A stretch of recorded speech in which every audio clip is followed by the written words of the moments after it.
अब मुझे लग रहा है कि 2 महीने से 3 महीने अच्छी खासी ठंड पड़ने वाली है। दिसंबर, जनवरी, फेब, हाँ, तब जा करके थोड़ा राहत होगी। तो कौन कौन रोज नहा रहा है लड़कों में बताओ।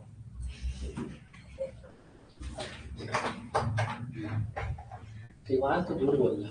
सच में रोज नहा रहे हो क्या? पानी किस कलर का रहता है? चलो, देखो ये बहुत बेसिक है। तो हाइड्रोजन हटाया और हाइड्रोजन लगा दिया, एल्काइल हैलाइड कहते हैं। और इनको इसका आईपीसी नेम क्या होगा? Halo alkane. अब मैं जैसे ये क्या है, एराइल हैलाइड। अब हम बात करते हैं हेलोजन का क्लासिफिकेशन। हेलोजन क्या होते हैं, क्लासिफाई कर रहे हैं हम लोग मोनो हेलोजन एटम और क्या है, पॉली हेलोजन। मोनो में क्या है, मतलब सिर्फ एक हेलोजन लगा है, वो जिस डिग्री के कार्बन पर लगेगा, जिस डिग्री के कार्बन पर लगेगा वही उसकी डिग्री हो जाएगी primary alkyl halide, secondary alkyl halide और टर्शियरी अल्काइल हैलाइड। मैं बात करता हूँ पॉली हेलोजन डेरिवेटिव, तो डाई हेलो एल्केन जैसे विस और gem, tri halo alkane, tetra halo alkane, इस तरीके की बात करते हैं। जैसे दिस इज डाइक्लोरोमीथेन, क्या हो गया, di halide. Di halo alkane दो तरीके का होता है, विसिनल डाइहैलाइड और जेमिनल डाइहैलाइड। जेमिनल क्या होता है कि सेम कार्बन पर दोनों हेलोजन लगा है, इसका आईपीएसी होता है। आईपीएसी नाम याद लिखने का तरीका बहुत इंपॉर्टेंट है। आईपीएसी नाम लिखने का तरीका है, अरे यार ज्वाइन करो, नहीं तो सब वो नहीं होगा, सेम नहीं होगा।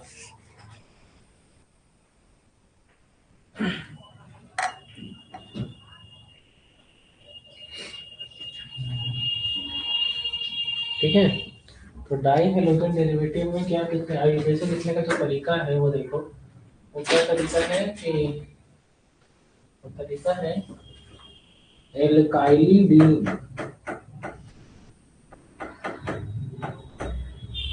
डाई हैलाइड, याद रखना यही है। जेमिनल में यही वर्ड यूज करते हैं, एल्काइलिडीन डाई हैलाइड। और जब हम विसिनल की बात करेंगे तो देखो विसिनल में क्या होगा, एल्काइलिन, यहाँ पर क्या हो जाएगा, एल्काइलिन हैलाइड। ये कॉमन नेम है, क्या है, कॉमन नेम लिखने का तरीका। एल्काइलिडीन था, यहाँ पर एल्काइलिन है।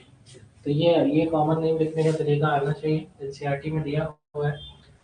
जब मैं बात करता हूँ तो क्लोरोफॉर्म, टेट्राक्लोरोमीथेन तो जानते ही हैं। हेलोरिन, मोनो हेलोरिन और पॉली हेलोएरिन।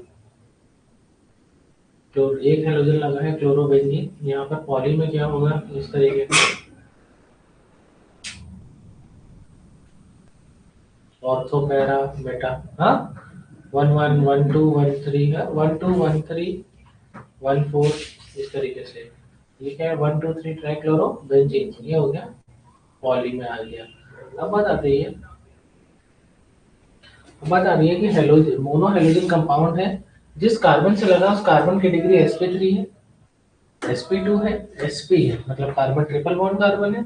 यहाँ पर कार्बन ट्रिपल बॉन्ड है, यहाँ कार्बन डबल बॉन्ड है, यहाँ कार्बन सिंगल बॉन्ड है। ठीक है,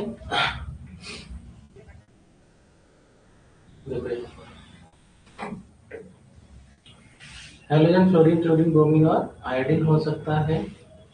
अब यहाँ पर बात आती है कि प्राइमरी अल्काइल हैलाइड हो सकता है, सेकेंडरी हो सकता है और टर्शियरी हो सकता है। This is primary alkyl halide, देखो 1 डिग्री के कार्बन पर लगा हुआ है।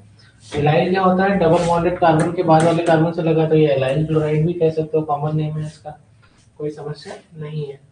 अब मैं बात करता हूँ benzylic chloride, benzylic chloride, benzyl chloride, this is benzyl group और इससे लगा हुआ क्लोरीन, तो बेंजाइल क्लोराइड, sp3 हाइब्रिडाइजेशन है, क्लासिफिकेशन है। विनाइल क्या है, डबल बॉन्डेड कार्बन से लगा हुआ हेलोजन, बहुत बार बता चुका हूँ, दिस इज विनाइल। और क्या है, बेंजीन रिंग से डायरेक्टली हेलोजन लग जाए तो एराइल हैलाइड। क्या लिखा हुआ है, ट्रिपल बॉन्डेड कार्बन से हेलोजन लगा है। नॉमेनक्लेचर क्या हो गया, तो कहेंगे नॉमेनक्लेचर की बात करेंगे तो कोई बहुत बड़ी बात नहीं है, दिस इज ब्रोमोमीथेन, तो देखो लिखा भी है।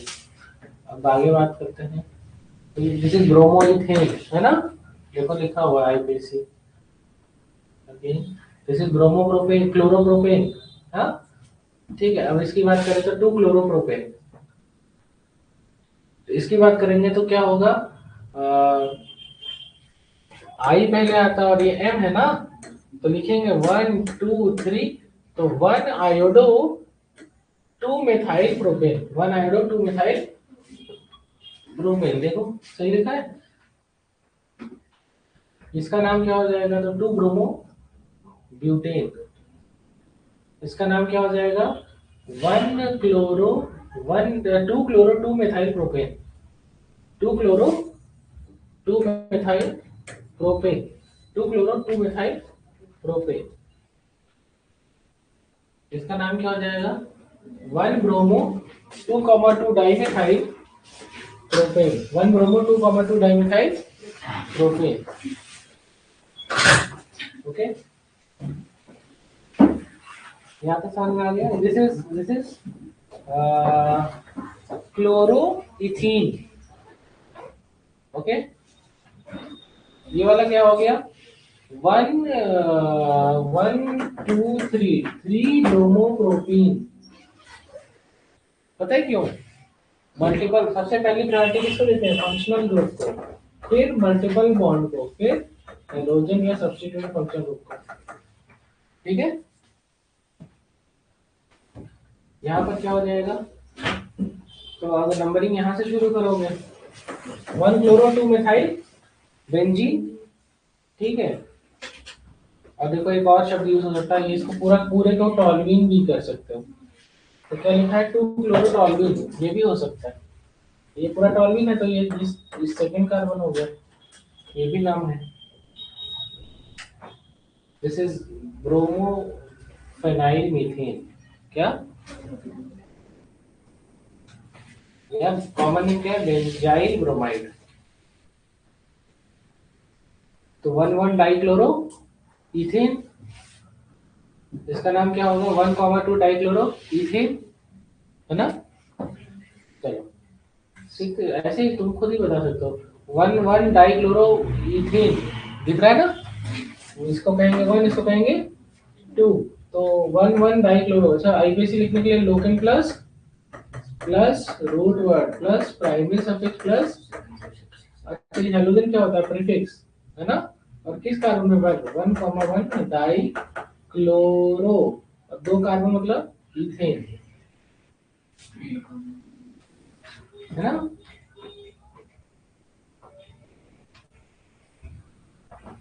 चलो इसको बताओ, कहेंगे नंबरिंग यहाँ से शुरू करिए, 1,1 die bromo propane, 1,1 die bromo propane geminal है।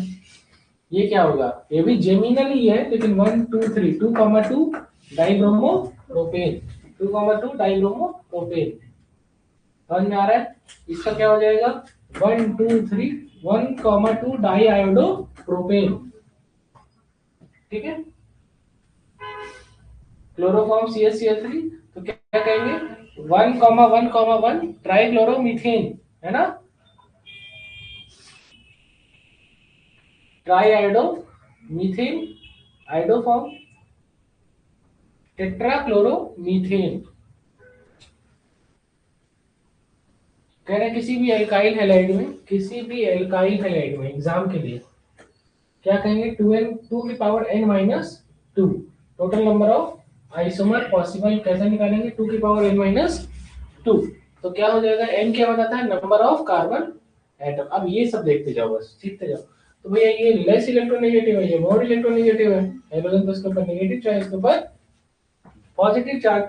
अच्छा, क्योंकि चार्ज डेवलप हो रहा है तो ये कौन सा बॉन्ड बनेगा, पोलर कोवेलेंट बॉन्ड। तो इसका नेचर कैसा होगा, पोलर नेचर होगा, कैसा होगा, पोलर नेचर होगा।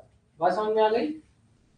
तो क्या लिखा है कि एल्काइल हैलाइड जो है वो पोलर होता है, क्योंकि हैलोजन जो है ज्यादा इलेक्ट्रोनेगेटिव होते हैं कार्बन से, तो हैलोजन बॉन्ड बनाते हैं, और वो हैलोजन बॉन्ड जो होता है एल्काइल हैलाइड में वो पोलर होता है। चलो, तो ये तो हम लोग ने कई बार पढ़ा है, बॉन्ड स्ट्रेंथ बॉन्ड लेंथ में, मैंने लास्ट टाइम लिखवाया भी था। बॉन्ड एंड एटॉमिक साइज के डायरेक्टली प्रोपोर्शनल है, कोई दिक्कत नहीं है। कह रहे हैं फ्लोरीन से आयोडीन जैसे आप जाएंगे एटॉमिक साइज बढ़ता है, कार्बन हेलोजन की बॉन्ड लेंथ बढ़ती है कार्बन क्लोरीन से लेकर कार्बन आयोडीन तक। यहाँ पर जो इलेक्ट्रोनेगेटिविटी का डिफरेंस है वो क्या होता है, नॉन जीरो होता है। बॉन्ड स्ट्रेंथ और बॉन्ड पोलैरिटी की बात कर रहे हैं। अब बात आती है कि nature of carbon halogen bond की। तो बॉन्ड पोलैरिटी देखो, वहां पर देखो इलेक्ट्रोनेगेटिविटी क्लोरीन की ज्यादा, क्लोरीन की ज्यादा, फिर ब्रोमीन पे आयोडीन। लेकिन जब हम बात करते हैं बॉन्ड पोलैरिटी तो carbon chlorine, carbon chlorine, carbon bromine और कार्बन आयोडीन, ये ऑर्डर होता है। अभी तक में ये पहला ऑर्डर है जो उल्टा बना है, बाकी हर जगह पे आई, बी आर, सी एल और एफ पढ़ते थे, बस यहीं पर ये हमें देखने को मिला है। तो क्या मैंने ये बात बोली थी कि इलेक्ट्रोनेगेटिविटी का डिफरेंस जो है वो इलेक्ट्रोनेगेटिविटी ऑफ हेलोजन पर डिपेंड करता है। जाहिर सी बात है, अगर एल्काइल ग्रुप सेम है तो जिसकी इलेक्ट्रोनेगेटिविटी ज्यादा होगी वही डिफरेंस क्रिएट करेगा ना। नहीं समझ में आया?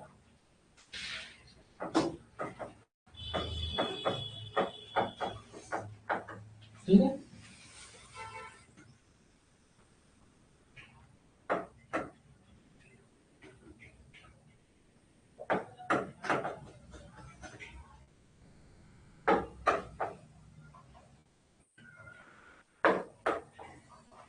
ठीक है। तो ये वाली, ये है आर, ये है एक्स, तो ये सब जगह सेम है ना। जैसे ये मान लो ये 10 रुपए है और ये है 40 रुपए, ये 30 है, ये 20 है और ये 10 है। सबसे ज्यादा अंतर कहाँ पे होगा? 40 माइनस 10, 30, 20, 10, 0। सबसे ज्यादा अंतर यहाँ पे है ना, तो इसका मतलब इन दोनों के बीच में जो डिफरेंस है वो ये है ना। तो यही होता है कि ये अगर फ्लोरीन है, ये क्लोरीन है, ये ब्रोमीन है, ये आयोडीन है, तो इलेक्ट्रोनेगेटिविटी की जो वैल्यू है वो इसकी सबसे ज्यादा है। तो इन दोनों का अंतर सबसे ज्यादा इसमें होगा, उससे कम इसमें, उससे कम इसमें, सबसे कम इसमें। तो ये समझाना चाह रहे थे हम। अब यहाँ पर लिखा है, तो ये तो देखो क्या, रिएक्टिविटी तो बहुत पहले से हम लोग ने पढ़ा है, कई बार मैंने ये पढ़ाई है ना, कई बार पढ़ाई है कि आर आई, फिर आर बी आर, फिर आर सी एल, फिर आर एफ। यहाँ पर कुछ इंटरेस्टिंग बातें लिखी हुई हैं और ये आपको समझनी चाहिए। कह रहे हैं कि अगर कभी एग्जाम में क्वेश्चन आ जाए डाइपोल मोमेंट का, तो यही एक एक्सेप्शन था, है ना, यही एक एक्सेप्शन था, बाकी तो सब सेम है। ठीक है, लेकिन अगर ऑर्डर बॉन्ड लेंथ का आ जाए तो मुझे लगता है इसमें कोई दिक्कत नहीं है। R I, R B R, R C L और आर एफ। अगर क्वेश्चन आ जाए बॉन्ड एनर्जी का, तब ऑर्डर ये होगा, यही बॉन्ड एनर्जी है, बॉन्ड स्ट्रेंथ, बॉन्ड कितना ताकतवर है, जितनी ज्यादा उस बॉन्ड में एनर्जी होगी वही तो उसकी ताकत डिसाइड करेगा। तो समझ में आए, बॉन्ड स्ट्रेंथ किसकी होगी, जिसका इलेक्ट्रॉन, बॉन्ड एनर्जी किस पे डिपेंड करती है, डेल्टा ई एन। तो चलो इसका, उससे कम इसका, ओके। देख लो, अगर किसी को डेटा से चाहिए तो डेटा से देख लो, ये याद नहीं कर पाओगे वो याद कर लोगे, है ना। ये डेटा याद तो नहीं हो पाएगा ना एग्जाम तक, तो मतलब भी नहीं है। अब यहाँ से आ रहे हैं मेथड ऑफ प्रिपरेशन पर,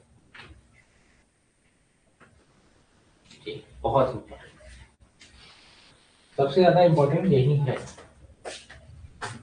बस।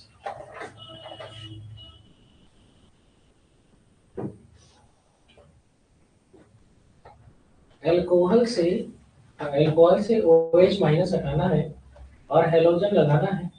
OH माइनस क्या है, न्यूक्लियोफाइल, इलेक्ट्रोफाइल क्या है, OH माइनस क्या है, न्यूक्लियोफाइल। तो X माइनस ही उसकी जगह ले पाएगा। तो यहाँ पर जो ये रिएक्शन होने जा रही है वो क्या होने जा रही है, न्यूक्लियोफिलिक सब्स्टिट्यूशन रिएक्शन। तो कोई एक अल्कोहल थी, ये बॉन्ड टूटा, इसके ऊपर पॉजिटिव, इसके ऊपर नेगेटिव, ये हटा, तो इसकी जगह पर X माइनस आकर के लग गया।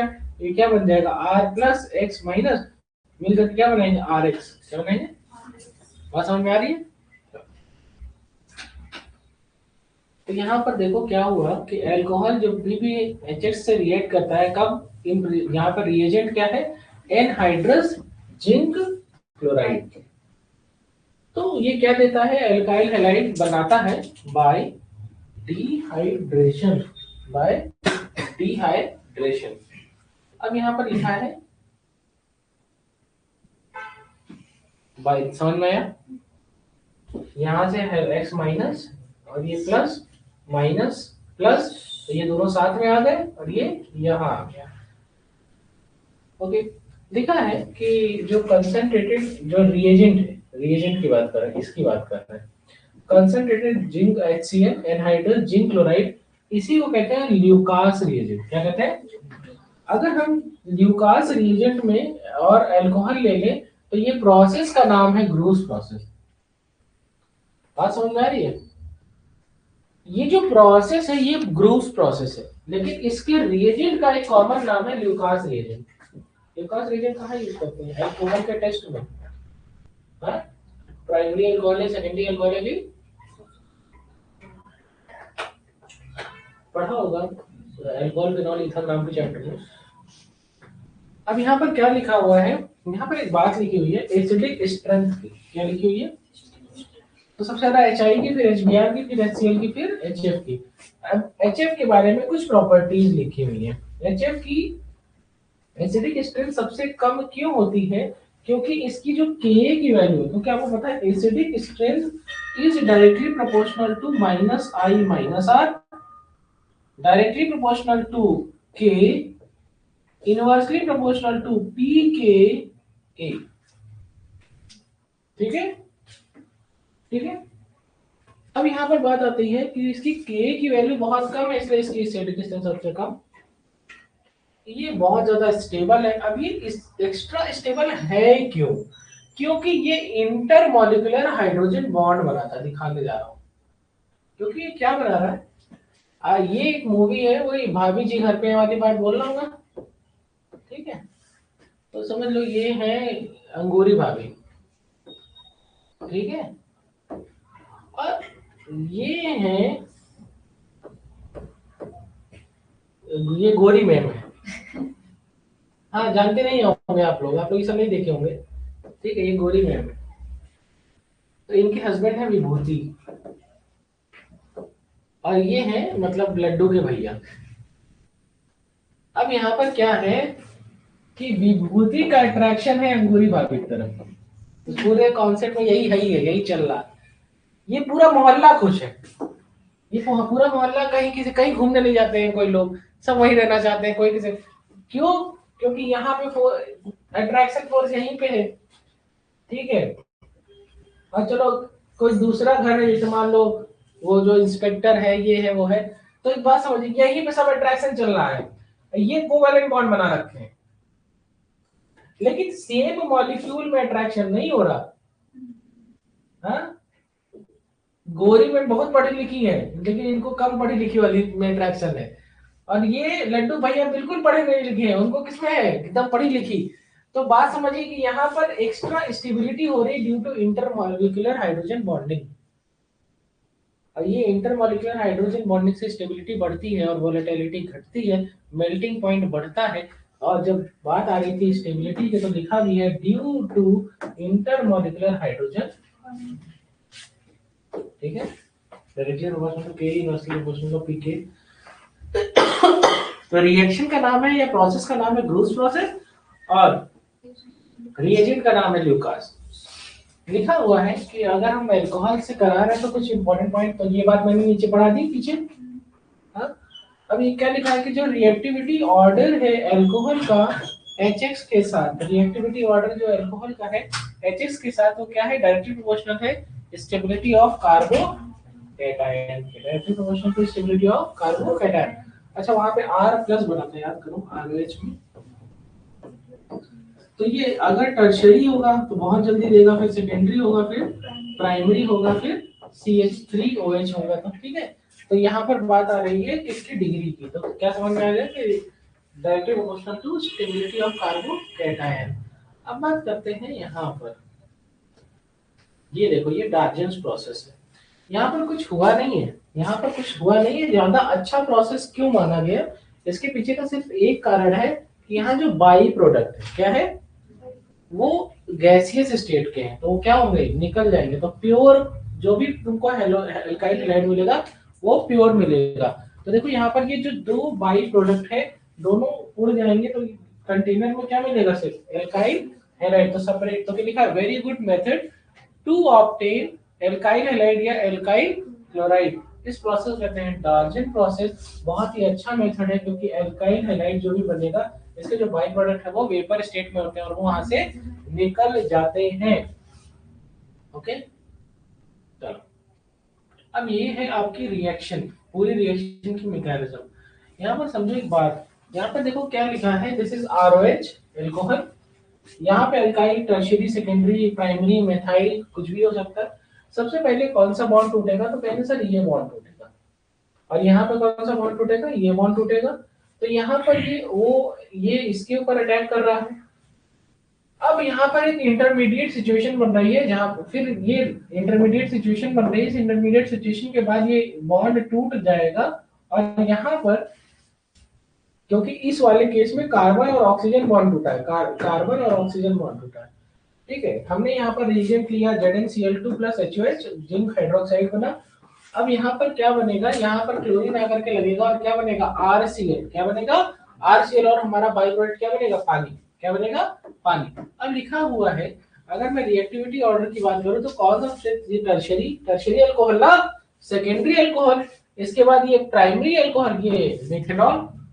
ये देखो ना, कार्बन की डिग्री क्या है, 3 डिग्री ना, ये carbon 1 bond 2 bond 2 degree, 1 bond 2 bond 3 bond 3 degree, और ये एक ही बॉन्ड तो 1 डिग्री। लेकिन एल्काइल ग्रुप जो है कुछ बड़ा है, इथाइल अल्कोहल हो सकता है, प्रोपाइल हो सकता है। तो tertiary alcohol, secondary alcohol, primary alcohol, तो इसमें सबसे तेजी से कौन देगा, तुरंत ये वाला, 5 मिनट बाद ये देगा, और ये देगा ही नहीं, और यहाँ पर ये रिएक्शन ही नहीं होती है जल्दी।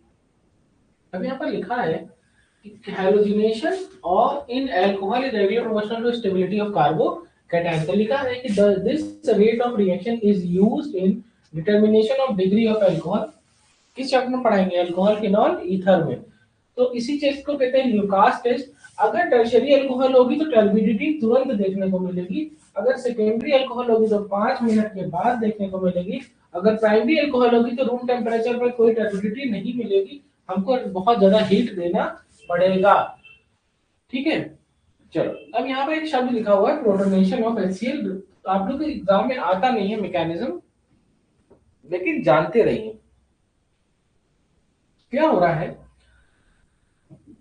क्या हो रहा है, जरा देखो कितना इंटरेस्टिंग बात है। ये था यहां पर पॉजिटिव चार्ज था, बात को समझना बहुत ही इंटरेस्टिंग। ये एक कार्बोकैटायन था और सेकेंडरी कार्बोकैटायन था, इसके बगल में एक्स्ट्रा मिथाइल था। अगर ये मिथाइल यहां आकर के लग जाता तो पॉजिटिव चार्ज यहां आ जाता। देखना, 1 बॉन्ड 2 बॉन्ड 3 बॉन्ड, तो ये कौन सा कार्बोकैटायन होता है, टर्शियरी। तो ये अपने आप को स्टेबलाइज करने के लिए, ज्यादा रिएक्टिव बनाने के लिए इसके पास एक खासियत होती है कि ये क्या करा सकता है, मिथाइल शिफ्ट। जैसे इसने मिथाइल शिफ्ट कराया उसके बाद इस पर पॉजिटिव आ गया, और ये वाला कार्बन उठ करके जब यहाँ गया तो यहाँ आकर के मिथाइल के फॉर्म में लग गया। तो इसको कहते हैं मॉलिक्यूलर रीअरेंजमेंट। क्या कहते हैं, अब ये पॉजिटिव चार्ज है तो क्लोरीन आकर के यहाँ लगेगा। अच्छा, एग्जाम में पता है क्या था ये, अगर आप लोग नहीं समझ पाए होंगे मैं बता देता हूँ। ये था, यहाँ पर लगा हुआ था OH, तो कायदे से यहाँ पर ये OH हटना चाहिए था, और यहाँ पर ये यहीं पर क्लोरीन आकर के लग जाना चाहिए था ना। लेकिन जब प्रोडक्ट देखा गया तो क्लोरीन लगा हुआ है यहाँ पर। तो ये हुआ कैसे, हुआ ऐसे कि ये वाला यहाँ शिफ्ट हुआ, तो ये पॉजिटिव चार्ज यहाँ शिफ्ट हुआ, तो आगे चल के क्लोरीन यहीं आकर के लग गया। यही बात बार बार बता रहा हूँ, एग्जाम में ये क्वेश्चन आता है, इसीलिए हर बार बोलता हूँ कि कार्बोकैटायन रिएक्शन इंटरमीडिएट तक मॉलिक्यूलर रीअरेंजमेंट हो सकता है। अब यहाँ पर क्या लिखा हुआ है कि method of preparation of haloalkane में समझो, कोई बहुत बड़ी बात नहीं है, समझा दे रहे हैं। यहाँ पर हमने लिया बेंजाइल अल्कोहल, देख रहे हो, अब इसको ट्रीट किया HCl और जिंक एनहाइड्रस जिंक क्लोराइड के साथ, तो यहाँ पे हमको मिला बेंजाइल क्लोराइड। क्या मिला, अगला है कि अगर हमने NaBr और H2SO4 लिया, अभी तक तो हमने क्लोरोबेंजीन बना रहे थे, अब हम ब्रोमोबेंजीन बनाने जा रहे हैं। तो हमने अल्कोहल लिया, NaBr लिया, H2SO4 लिया, और यहाँ पर हमको क्या देखने को मिलता है कि हमारा जो प्रोडक्ट है वो बनता है KRBr और NaHSO4, क्या बना? NaHSO4 दिस, ठीक है। यहां तक तो कोई दिक्कत नहीं, क्योंकि और क्या बना, ये हाइड्रोजन, ये वाला हाइड्रोजन इसके साथ आ गया, ये वाला ब्रोमीन इसके साथ आ गया। बात समझ में आई? नहीं है तो फिर से दिखा देना, देखो कुछ हुआ नहीं। NaBr और H2SO4 जब साथ में आए तो बना क्या, HBr बना और NaHSO4 बना। बात समझो, सोडियम बाइसल्फेट और HBr। अब ये बन चुका है, अब इससे कोई मतलब नहीं है, इसको हटा दो, ये बन गया। अब हमें मतलब सिर्फ किससे है, HBr से। किससे है?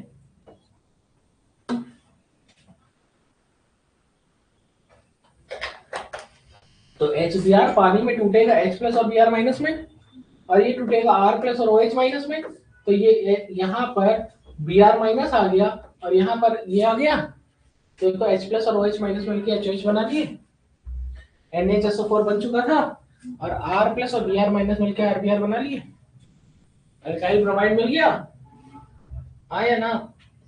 अब ये NaBr की जगह KBr भी ले सकते हो, ऐसा कोई जरूरी थोड़ा है।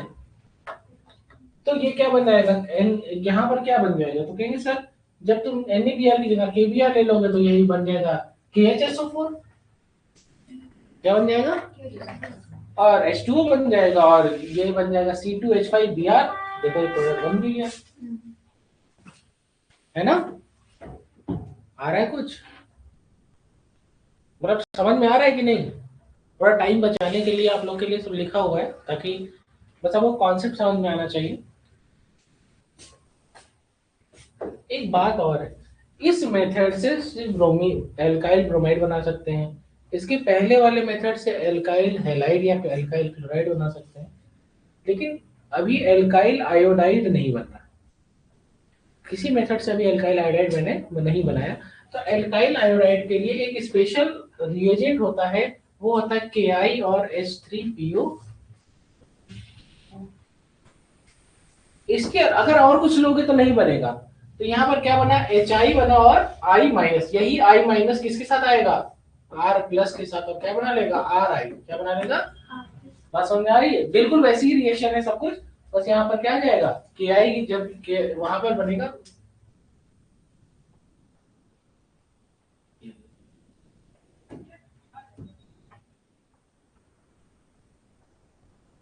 ठीक है। तो आयोडाइड बनाने के लिए, अल्काइल आयोडाइड बनाने के लिए क्या लेते हैं रिएजेंट, KI और फॉस्फोरिक एसिड।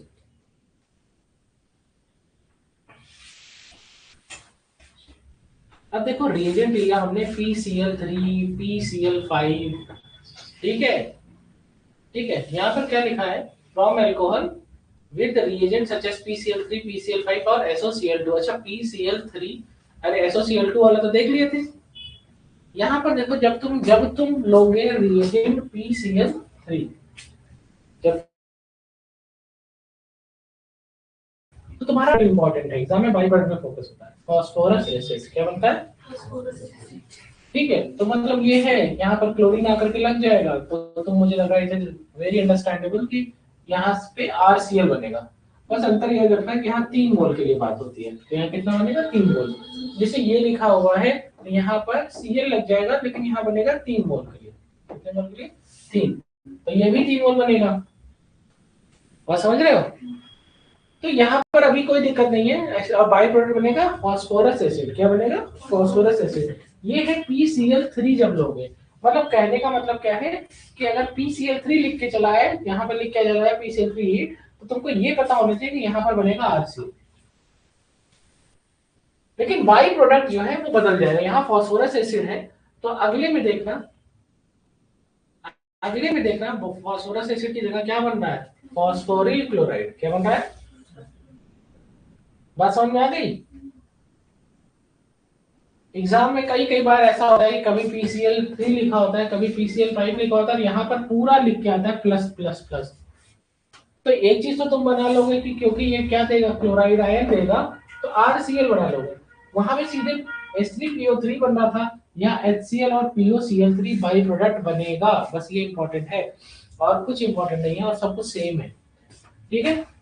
अच्छा ये सब रिएक्शन क्या है, OH हट रहा है, कोई Cl माइनस आ रहा है, तो क्या हो रहा है सब्स्टिट्यूशन। कौन सा, न्यूक्लियोफिलिक सब्स्टिट्यूशन रिएक्शन। अच्छा SOCl2 वाले में कोई दिक्कत, अभी किया था तो क्या हो रहा था, जो भी बाई प्रोडक्ट थे वो गैसियस थे। तो ये बेस्ट मेथड हो गया।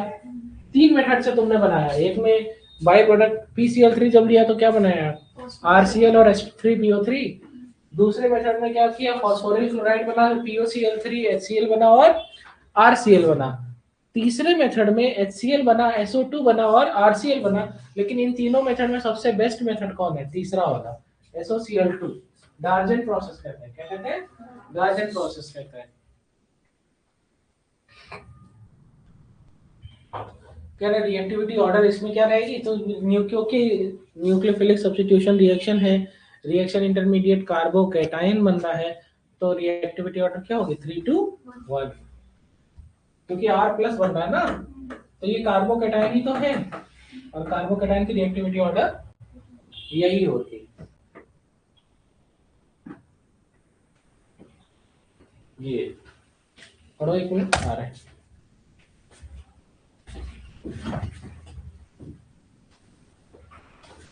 क्या लिखा हुआ है, हेलोजिनेशन।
चलो इसमें देखो क्या है, इसमें ये इंटरेस्टिंग है, यहाँ पर होल सब्स्टिट्यूशन रिएक्शन ही रही है।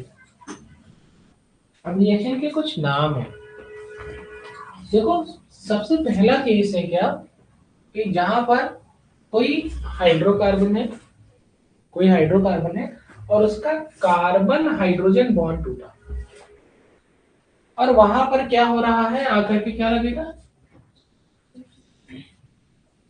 ये स्पीसीज आके लग रही है। अब सबसे पहला मेथड है that is called as halogenation, और यहाँ पर जो सब्स्टिट्यूशन हो रहा है, तो जाहिर सी बात है अगर मैं X2 की बात कर रहा हूँ तो जैसे मैं कह रहा हूँ X और X ना, तो हो सकता है कि बॉन्ड ऐसे टूटा हो X प्लस बना हो और X माइनस बना हो, और ये हाइड्रोजन के हो तो हमेशा वीक होगा, और ये भाई कार्बन ज्यादा इलेक्ट्रोनेगेटिव है हाइड्रोजन से, तो ऐसा लग रहा है X माइनस इसके साथ बॉन्ड बनाएगा और क्या बनाएगा HX, लाइक HCl HBr, और ये वाला जाएगा X प्लस वाला जाएगा यहाँ पर, तो ये X प्लस क्या है, इलेक्ट्रोफाइल, क्या है, रिएक्शन क्या हो गई, इलेक्ट्रोफिलिक सब्स्टिट्यूशन रिएक्शन, क्या हो गई, इलेक्ट्रोफिलिक सब्स्टिट्यूशन रिएक्शन। मुझे लग रहा है कि मेरी बात आपको समझ तो आई। यहाँ पर एक ये हो सकता है, और क्या हो सकता है, और भी हो सकता है, ऐसा भी हो सकता है, ऐसा भी हो सकता है कि यहाँ चार्ज डेवलप ही ना हो और होमोलिसिस हो, क्या हो?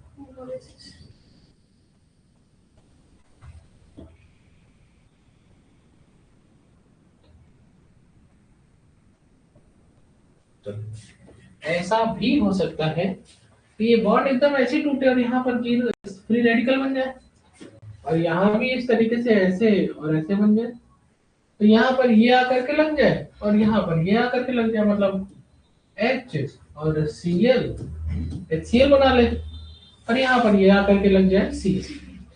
ये क्या हो गया? Free radical. क्या हो गया? रिएक्शन का नाम क्या हो गया? Free radical substitution reaction. कह रहे हैं हेलोजिनेशन रिएक्शन में जो रिएक्टिविटी ऑर्डर होता है वो होता है क्लोरीन, क्लोरीन, ब्रोमीन और, लेकिन फ्लोरीन का इस्तेमाल नहीं करते हैं क्योंकि एक्सप्लोजिव होता है, ना रहेगी लैब, ना रहेंगे आप, ना होगी रिएक्शन। भाई रिजल्ट तो तब देखोगे जब बचोगे, तो क्या होता है भाई, फट जाए टेस्ट ट्यूब, लिए टेस्ट ट्यूब फट गया, फिर देख ही नहीं पाएंगे तो कैसे पता चलेगा? तो क्या हो गया कि क्योंकि ये बहुत ज्यादा रिएक्टिव होती है और ये एक्सप्लोजिव होती है, तो कभी भी फ्लोरिनेशन को हम नहीं कराते हैं लैब। क्लोरीन और ब्रोमीन के लिए ये फेवरेबल है। आयोडीन बहुत बड़ा साइज है आयोडीन का, और ये इसलिए ये रिएक्शन फिजिबल नहीं है, क्योंकि रिएक्शन जैसे ही प्रोडक्ट बनता है, प्रोडक्ट वापस से रिएक्टेंट बन जाता है, रिवर्सिबल रिएक्शन हो जाती है। क्या हो जाती है? Reversible reaction. अब बात आती है, मैंने जो सब्स्टिट्यूशन बोला था उसमें सबसे पहला सब्स्टिट्यूशन हो रहा है फ्री रेडिकल सब्स्टिट्यूशन। बॉन्ड ऐसे टूटा यहाँ और यहाँ, बॉन्ड ऐसे टूटा यहाँ और यहाँ। फ्री रेडिकल सब्स्टिट्यूशन रिएक्शन के लिए जो कंडीशन होती है वो होती है हेल्पर। क्या होती है? हेल्पर का मतलब होता है हीट। हीट कैसे हो सकती? सनलाइट हो सकती है, गर्म कर सकते हो, इलेक्ट्रोलिसिस हो सकती है, लाइट हो सकती है, पेरोक्साइड हो सकती है, रेडिकल हो सकता है। तो यहाँ पर देखो टेम्परेचर है 200 से 400 डिग्री सेल्सियस, तो क्या कहते हैं? H new. क्या कहते हैं? या कह सकते हैं डिफ्यूज सनलाइट या अल्ट्रावायलेट लाइट। तो यहाँ पर आकर के ये हटेगा और यहाँ पर आकर क्या लग जाएगा? तो क्या हो गया? मोनो सब्स्टिट्यूटेड प्रोडक्ट, जिसको कहते हैं क्लोरोमीथेन बना। क्या बना? बात समझ में आ रही है? अब यहाँ पर इसकी मैकेनिज्म लिखी हुई है। क्या लिखी हुई है? और यही मैकेनिज्म है, यही कारण है ओजोन लेयर डिप्लीशन का। अभी तो देखो बिल्कुल ऐसे ही काम करता है, बिल्कुल ऐसे ही। सबसे पहले होती है इनिशिएशन, फिर होता है प्रोपगेशन। सबसे पहले क्या होता है? इनिशिएशन, फिर होता है प्रोपगेशन। तो सबसे पहले ये क्लोरीन क्लोरीन टूटा तो दो क्लोरीन फ्री रेडिकल बना। क्या बना? दो क्लोरीन फ्री रेडिकल। तो ये हो गया इनिशिएशन। फिर क्या हुआ? प्रोपगेशन के दौरान क्या होता है? ये जो क्लोरीन फ्री रेडिकल है ये क्या करता है, यहाँ बॉन्ड टूटा तो ये भी एक फ्री रेडिकल बन गया। तो देखो ये मेथाइल फ्री रेडिकल और क्लोरीन फ्री रेडिकल, दो फ्री रेडिकल बन गए। मेथाइल फ्री रेडिकल बन गया और अब ये देखो मेथाइल फ्री रेडिकल इतना बदतमीज है कि ये दूसरे क्लोरीन मॉलिक्यूल को तोड़ दिया। फिर यहाँ पर जो है क्लोरीन मॉलिक्यूल एक बन गया, एक और क्लोरीन मॉलिक्यूल बन गया, और ये मेथाइल फ्री रेडिकल था ही, तो भैया ये और ये आपस में मिलकर बॉन्ड बना लिए, क्लोरोमीथेन बन गया, और एक क्लोरीन फ्री रेडिकल बच गया। अब मेरी कहानी को सुनना। यही क्लोरीन फ्री रेडिकल की हमको जरूरत थी, इसी ने मीथेन को पहले तोड़ा। देख लो क्यों ये रिएक्शन जिंदगी भर हो रही होती है। आपको पता है ओजोन होल क्यों इतना ज्यादा होता है जबकि एसी हम लोग यूज करते हैं? तो फ्रीऑन में क्या होता है? CF2Cl2, chlorofluorocarbon. तो जब वो टूटता है वहां पर तो क्लोरीन फ्री रेडिकल बना लेता है।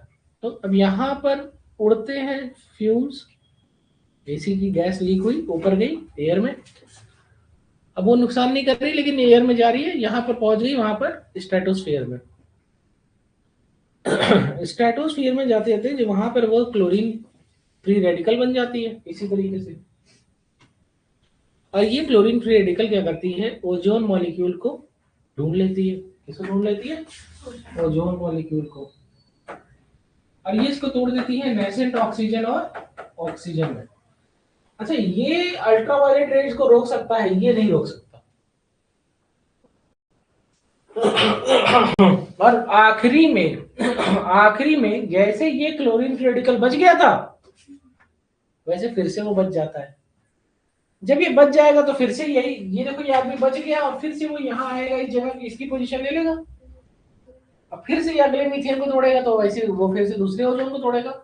और जान के आप लोग को हैरानी होगी कि एक क्लोरीन रेडिकल मॉलिक्यूल की इतनी ताकत होती है कि वो 2 लाख ओजोन मॉलिक्यूल को तोड़ दे। तो आप कहेंगे सर हम लोग क्या एसी भी नहीं है, हम लोग तो बहुत कम एसी चलाते हैं, ये वो तब भी कैसे हो जाता है? तो रीजन समझ में आ रहा होगा कि भैया वो एक ही 2 लाख के लिए कैपेबल है।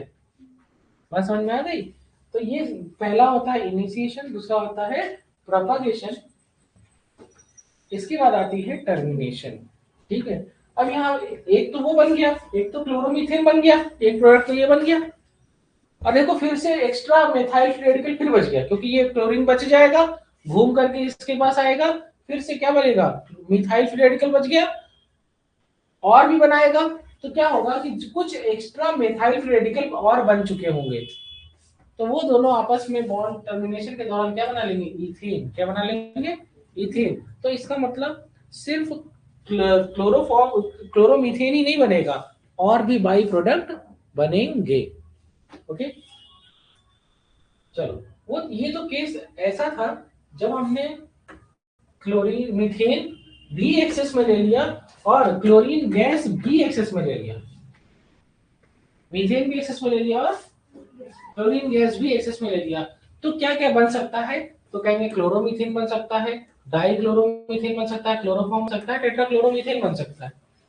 इसके अलावा क्या बन सकता है, तो कहेंगे सर इसके अलावा और बन सकता है जो आपका एक प्रोडक्ट बना था ये, हाँ, और क्या बन सकता था, तो लिखा है देखो उसी का, ये जो चारों प्रोडक्ट बनाया है उसी का दिखा रहा हूँ। क्लोरोमीथेन में फिर से क्लोरीनेशन कराया डाइक्लोरोमीथेन, डाइक्लोरोमीथेन में फिर से क्लोरीनेशन कराया क्लोरोफॉर्म, क्लोरोफॉर्म में फिर से डाइक्लोरीनेशन कराया तो टेट्राक्लोरोमीथेन। अब यहाँ पर लिखा हुआ है कि अगर मान लो इथेन है और आपने क्लोरीन को एक्सेस में ले लिया, तो क्या क्या हो सकता है। एक तो ये बन सकता है क्लोरोइथेन, और क्या बन सकता है, डाइक्लोरोइथेन, ट्राइक्लोरोइथेन, टेट्राक्लोरोइथेन, पेंटाक्लोरोइथेन, हेक्साक्लोरोइथेन। जितने हाइड्रोजन होंगे, जब तक सब हाइड्रोजन हट के वहां क्लोरीन नहीं हो जाएगा तब तक ये रिएक्शन होती रहेगी। बात समझ में आ गई? तो देखो C2Cl6 मतलब एक कार्बन, दो कार्बन, एक क्लोरीन, सब जगह क्लोरीन लग गया, सब जगह। बात समझ में आ गई? तो ये एक और चीज आपको समझ में आ गई, जब कोई भी चीज एक्सेस में होगी तो मल्टीपल प्रोडक्ट बनेंगे। लिखा है एक्टिवेशन एनर्जी या इलेक्ट्रॉन एफिनिटी और रिएक्टिविटी में इनवर्स रिलेशन है और स्टेबिलिटी में डायरेक्ट रिलेशन है। रिएक्टिविटी का ऑर्डर वही है, टर्शियरी हाइड्रोजन हटेगा, सबसे जल्दी टर्शियरी हाइड्रोजन हटेगा। टर्शियरी हाइड्रोजन कहाँ प्रेजेंट होगा, टर्शियरी कार्बन पर ना। डिग्री ऑफ हाइड्रोजन कैसे डिसाइड होती है, डिग्री ऑफ कार्बन से, और डिग्री ऑफ अमीन किससे डिसाइड होती है, डिग्री ऑफ नाइट्रोजन से। कल ही परसों ही बात की थी ना, तो एक बात समझ लो, मतलब मैंने बोला तो उसको छोड़ करके बाकी सबकी डिग्री कैसे डिसाइड होगी कि किस कार्बन पर वो लगा है। अगर टर्शियरी कार्बन पर कोई हाइड्रोजन लगा है तो वो टर्शियरी हाइड्रोजन, सेकेंडरी पे लगा है तो प्राइमरी पे, क्वाटरनरी पे, हाँ मार खाओगी, क्वाटरनरी पे हाइड्रोजन लग सकता है। कार्बन की वैलेंसी 4 होती है, और अगर 4 कार्बन कार्बन बॉन्ड लग चुका है तो वहां हाइड्रोजन कैसे लगा दोगे, सिर्फ टर्शियरी हाइड्रोजन तक ही होता है। देखो नीचे एक बात लिखी हो, degree of hydrogen will be decided by degree of, ठीक नहीं की है, लिख दिए और लिख दें इसमें एक लाइन और एक वर्ड और, to which it is attached directly। किसी को नहीं समझ में आया तो मैं एक्सप्लेन कर सकता हूँ। यहां से आ जाएगा, ये कार्बन पर, ये कार्बन कौन सा है, तो प्राइमरी है, तो इस पे लगी हुई ये हाइड्रोजन, ये हाइड्रोजन, ये हाइड्रोजन क्या है, ये प्राइमरी हाइड्रोजन।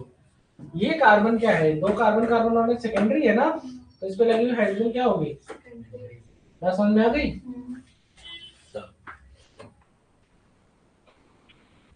देखो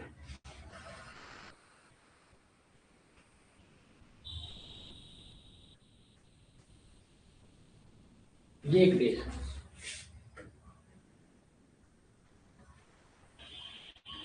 कोई भी हैलाइड आयन है और जब ये किसी ऑक्सीडाइजिंग एजेंट के साथ रिएक्ट करता है तो दो क्या बनाता है, हेलोजन, ठीक है, क्या बनाता है हेलोजन X2। अब ऑक्सीडाइजिंग एजेंट क्या हो सकता है, HgO हो सकता है, कंसंट्रेटेड नाइट्रिक एसिड हो सकता है, पर आयोडिक एसिड हो सकता है।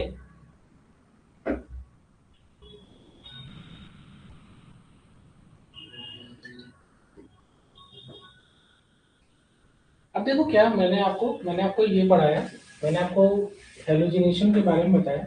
अब हेलोजिनेशन में जो एल्कीन हो सकता है, एल्कीन हो सकता है और एल्काइन हो सकता है, तीनों का हेलोजिनेशन हम कर सकते हैं। सबसे पहले हम बात करने जा रहे हैं एल्केन।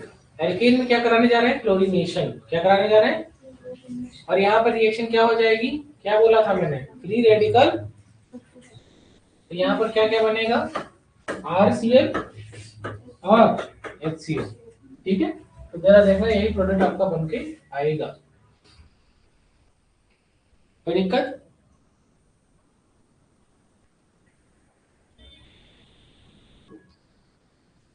मुझे लग रहा है इसमें कोई समस्या।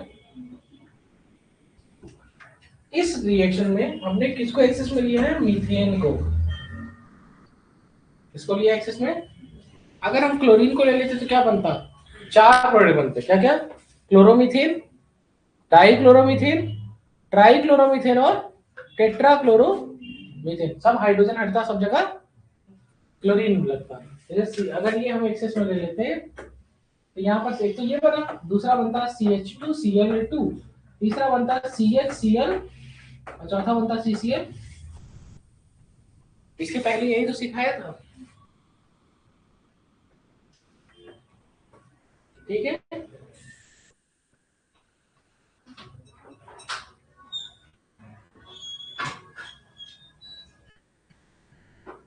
कोई बात, कोई दिक्कत। देखो क्लोरीन को एक्सेस में ले लिया, बनाया, अभी थोड़ी देर पहले, 1 सेकंड पहले ही ये बात बोली थी।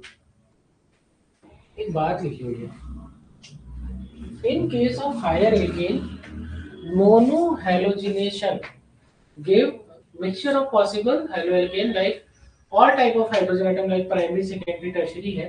तो कहीं पे भी सब्स्टिट्यूशन हो सकता है, सबसे ज्यादा कहाँ होगा, टर्शियरी वाले पे।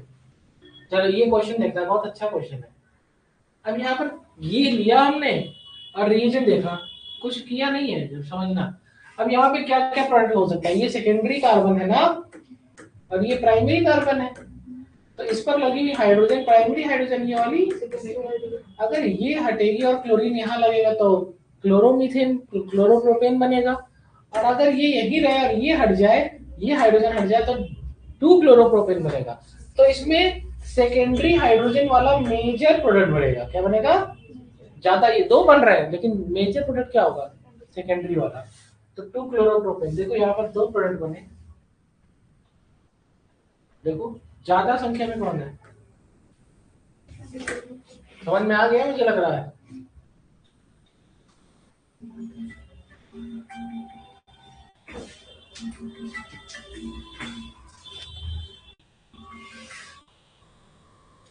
हेलो, जी जी नमस्ते, आ गए ना, ठीक ठीक, बैठिए, मैं आ रहा हूँ नीचे ऊपर ही।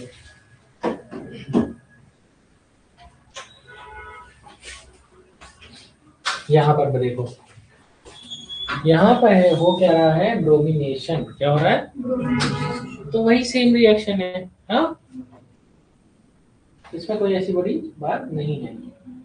आयोडीनेशन में यही बोला था कि नॉर्मल कंडीशन में आयोडीनेशन पॉसिबल नहीं है। देखो रिएक्शन रिवर्सिबल है, दोबारा हो जाए, मतलब जो प्रोडक्ट बन रहा है वापस से रिवर्स हो जा रहा है, ठीक है। तो लिखा है कि क्यों ये रिएक्शन रिवर्स ना हो जाए, ये रिएक्शन रिवर्स ना हो जाए, तो हम यहाँ पर एक special ion oxidising agent use करते हैं, HgO, HiO3 और HNO3। इनका यूज कर लेते हैं। यहाँ पर मान लो HgO यूज कर सकते हैं, HiO3 यूज कर सकते हैं, HNO3 यूज कर सकते हैं।